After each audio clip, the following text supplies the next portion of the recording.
Welcome to another deep dive with us. This time, we're going to try and unravel a mystery that has haunted the Adirondacks for decades. A mystery with twists and turns and, The disappearances of Bear and Barbara Van Laar. Yeah. Two siblings, Yeah. vanishing years apart from the same sprawling family estate.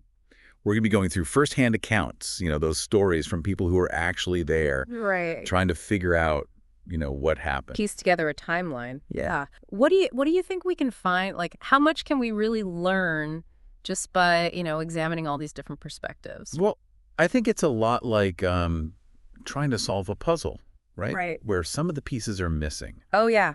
and some of them might be misleading. Totally. We have to consider things like potential biases, Yeah. motivations for, staying silent, Yeah. and even just the passage of time. Oh, yeah. How does time affect our memories of events? Absolutely. And we have this really interesting setting, right? The Laar Preserve. Like, it's huge. It's Yeah. home to Camp Emerson. Mm-hmm. And this imposing mansion called Self-Reliance.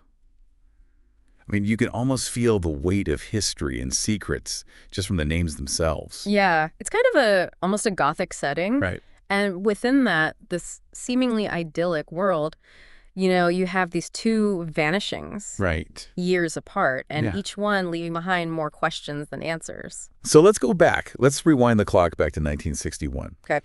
8-year-old Bear Van Laar IV Mm-hmm. vanishes while on a walk with his grandfather, Right. Peter Van Laar II. Huge search. Massive. Turns up absolutely nothing. What was the reaction in the community? What happened? Oh, I mean, imagine this small community, Yeah. this fear, Yeah. uncertainty. This Yeah. wasn't just a missing child. This was the heir Right. to one of the most powerful families, Yeah. a family that, held a significant sway in this entire region. And people wanted answers. Yeah. They wanted somebody to blame. Exactly, somebody to blame. And the spotlight quickly fell on Carl Stoddard. Yeah. He was a groundskeeper. Oh, wow. He had a criminal record, Uh-huh. and he basically became the scapegoat. So they just decided he did it. He was actually forced to confess Oh, wow. under pressure from the Van Laars. Oh, my gosh. This sounds like something out of like a movie or something. Like, how could this even happen? I know. Well, decades later, Decades later. Carl's daughter, Marcy, comes forward. Okay. And she has a completely different story. What did she say? She claims her father was coerced into confessing Oh, my God. and that he actually saw Bear. You saw him? He saw Bear safe and sound, Oh, tying his shoes What? on the steps of Self-Reliance. Hold on. So wait, he saw him after he was supposedly missing? Yeah, he claims that. Oh, my gosh. Okay, so wait, but he confessed? Right. But now his daughter's saying he saw him alive and well. How do we reconcile these two different accounts? Well, that's where it gets really murky. Yeah. Why would Carl have confessed to a crime he didn't commit? Right. Why would he do that? Was it to protect his family? Ooh. Maybe he was threatened in some way? Oh, gosh. We don't know. It's just so bizarre. And Marcy also mentions something kind of chilling. What's that? She recalls her father saying that Bear seemed afraid of his grandfather. Afraid of his own grandfather. So Yeah. the grandfather he was with. Mm-hmm. Wow. That is really strange. It just adds a whole new layer of complexity to the story. It really does. Like, I'm trying to picture this in my head right now. This little boy, he's with his grandfather, but he's afraid of him. Right, And then he disappears. right. This is crazy. It challenges this image of a, loving family. And Yeah. it introduces this possibility that there were some deeper, darker secrets at play Oh, for sure. within the Van Laar household. Yeah, I mean, you can't just ignore a detail like that. Yeah. So the mystery of Bear's disappearance kind of just hung over the Van Laar Preserve. But then 14 years later, another tragedy, Yeah. this time involving Bear's younger sister, Barbara. Right. So we have another missing child. Another missing child, but it's not just a repeat of the past. No. Barbara's case, it introduces a whole new set of characters, Okay. new dynamics. It complicates the narrative even further. All right, so give me the rundown. What do we know about Barbara? So Barbara's attending Camp Emerson. She's a teenager, Okay. described as rebellious, troubled. Okay. She has a very strained relationship with her parents, Yeah. and she finds solace in nocturnal adventure. So she's sneaking out. Yeah, and she has a secretive friendship with her counselor. With her counselor? Yeah, Tracy Jewell. Okay. It's like she's actively seeking escape. Right. Pushing back against the constraints of her life. This Yeah. kind of very, structured, privileged life. Okay. And I'm seeing here that she seems to have found kind of like a surrogate family in the Hewitts. The Hewitts, yeah. Vic, the longtime groundskeeper, and his daughter, TJ, who becomes the camp director. Right. It seems like they offered her a sense of stability, Yeah. Affection, Yeah. things that maybe she wasn't getting at home. Right, exactly. So this bond that they had, this is pretty important, right? This bond between Barbara and the Hewitts, oh, absolutely. Yeah. They become like confidant, protectors. Okay. Ultimately, they become key players in the events that unfold. All right, so we have all these interesting characters. It seems like there's a lot going on, especially with the relationship between the Van Laars and the Hewitts. Right, a lot of history there. Like, I'm getting this sense of loyalty, obligation, like their history is almost like intertwined with the land itself. Absolutely, absolutely. And it's important to remember that the Hewitts, their lives were so deeply entwined with the Van Laar family and with the preserve. Their loyalty wasn't just personal. Right. It was also tied to their livelihood and their sense of place. That's a good point. So, all right, we've got this history, we've got this tension, and then we get to the annual survival trip at Camp Emerson. Right. Campers are, put to the task. Yeah, wilderness skills. Yeah, pushing their limits. But on this particular trip, Barbara gets hurt. She suffers a pretty serious injury. Yeah, I see that. And people who were there said that her behavior kind of changed. It becomes erratic. Yeah. Yeah, there's this incident. And it kind of exposes this volatile side to her personality. Okay, so we're seeing a different side of Barbara now. Someone who maybe is not afraid to kind of push back. Right. A fear of authority, maybe. Yeah. And even a willingness to kind of manipulate others. Wow. Okay. To get what she wants. So the stakes are getting higher. Yeah. We're seeing these, we're seeing this tension build. Right. And then, on top of all of this, Barbara vanishes. Without a trace. Gone. Just whispers and rumors left behind. Another Van Laar child disappearing from the preserve. This is crazy. I know, it's like history repeating itself. Yeah. But the circumstances this time, Yeah. even more confusing. Right. The list of potential suspects, it just grows longer. So we have this new disappearance, but obviously we have to consider, are these connected? Right. Could this be related to what happened to Bear? Yeah, it's hard to say at this point. Yeah. But it's a question we have to ask. For sure. So now we have a counselor. Louise Donadieu. Louise. She gets tasked with finding Barbara. Okay. But Louise, she's dealing with her own issues. Yeah. Her own personal demons. She's got a complicated relationship with a guy named John Paul McClellan Jr. Okay. He's a guest at Self-Reliance. Interesting. Okay, so we have this other character who's involved, but she's got her own baggage, her own stuff going on. Right, and it all kind of gets intertwined with the search for Barbara. Oh, so her personal life might be affecting the investigation. Exactly. Okay, so we've got two disappearances. Yeah. We've got these interesting characters, a lot of questions. What are your initial thoughts? Like, how do you think these events might be connected? It's too early to tell for sure. Yeah. But the fact that both of these disappearances happen on the Van Laar property, Right. it just suggests there's a possible link. Right. Maybe there are shared secrets, hidden truths that connect to these events in ways we haven't uncovered yet. That's what makes this so interesting. Right. We're not just piecing together a timeline. No. We're trying to understand people. Yeah. The motivations. The choices. Relationships, yeah. And I think it's safe to say we're just getting started. Oh, yeah, we're just scratching the surface here. There's so much more to uncover. Absolutely. Stay with us. And a new character comes into the picture here. Yeah. Judy Tuttle-Luptak. Judy Tuttle-Luptak. State investigator assigned to Barbara's case. So she's trying to figure out what happened to Barbara. Exactly. And she plays a critical role Oh, wow. Okay. in unraveling the truth. So she's the one who kind of breaks this case open. You could say that, yeah, she doesn't take anything at face value. She seems like a real go-getter. Yeah. She digs up these inconsistencies, hidden truths. Okay. Doesn't afraid to challenge those in power. I like her already. What were some of her most significant findings? Yeah, like what did she uncover that no one else did?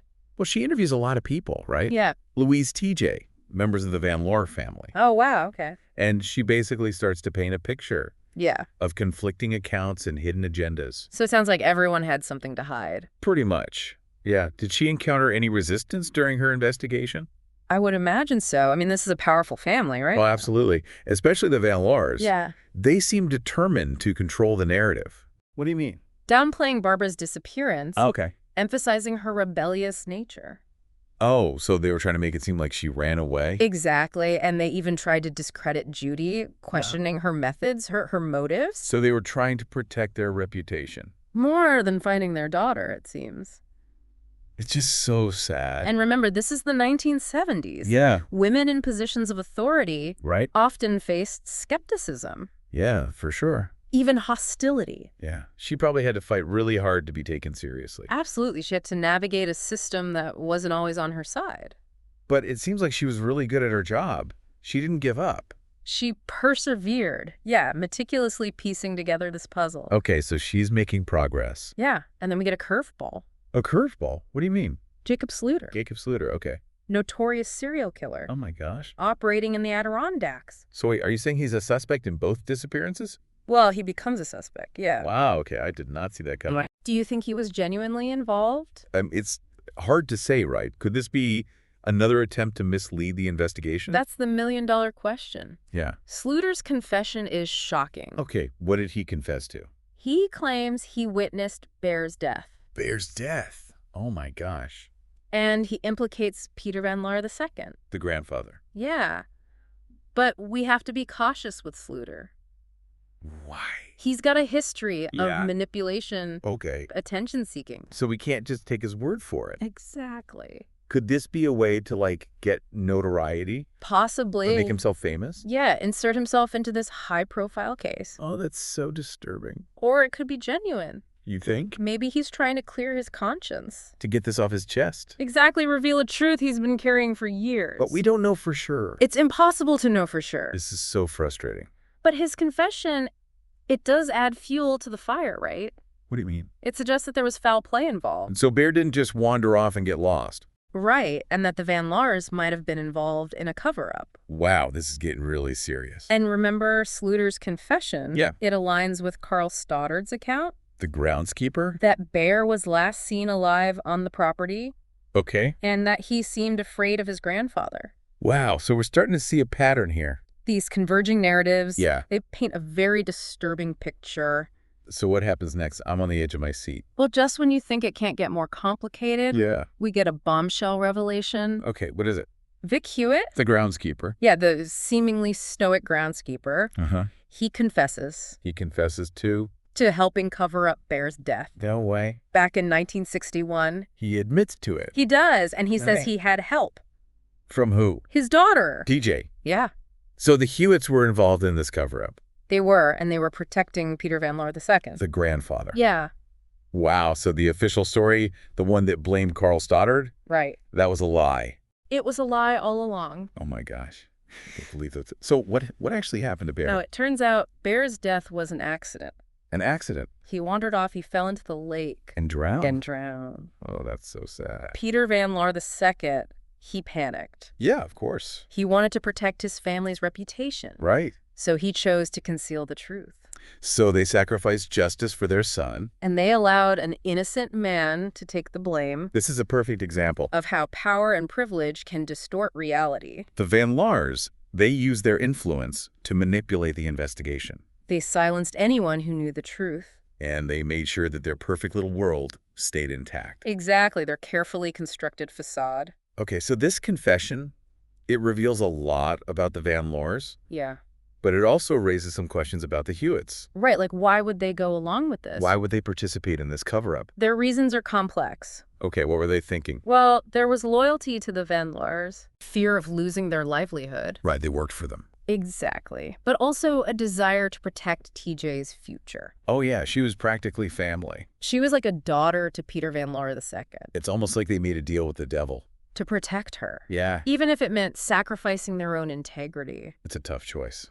It is, and it highlights the ripple effects of these decisions. Yeah, I mean, one lie leads to another and then another. Right. And it affects so many people. The Hewitts' actions, they had unintended consequences. And they impacted so many lives. Including Barbara's. So this changes everything. Right. We now know that the Van Laars, they're not who they seem to be. Right. And maybe the truth about Barbara's disappearance. Yeah. It's much more complicated than we initially thought. It might be. The Hewitts' confession, this is a major turning point. It is. We've uncovered all these lies, all this deceit. Yeah. And it's clear that the Van Laars are at the center of this whole mess. Right. At the center of this tangled web. But what about Barbara? Yeah. Did she suffer the same fate as her brother? Well, here's where TJ's love for Barbara really comes into play. Okay.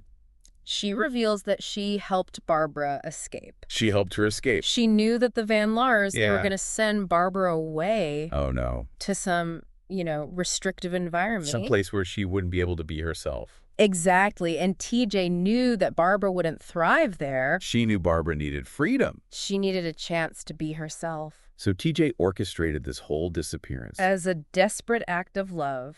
And protection. Protection. Wow, that's incredible. It is. So it wasn't out of malice. No. It was to save her. It was to save her. That's a crazy twist. It is. But if it was all planned, Yeah. why all this secrecy? Well, remember, TJ was already involved Right. in covering up Bear's death. Yeah. She knew the Van Laars. They were capable of anything, and Okay. she was afraid Of what they might do. of the consequences. If they found out that she helped Barbara escape. It's Steve. So everyone's trapped. In this web of lies and fear. But if Barbara's alive, Yeah. why hasn't she reached out to anybody? That's the biggest mystery of all. It is. Why maintain the silence for so long? Maybe she's living under a new identity? Possibly trying to distance herself from her past? Or maybe she's still afraid. Yeah.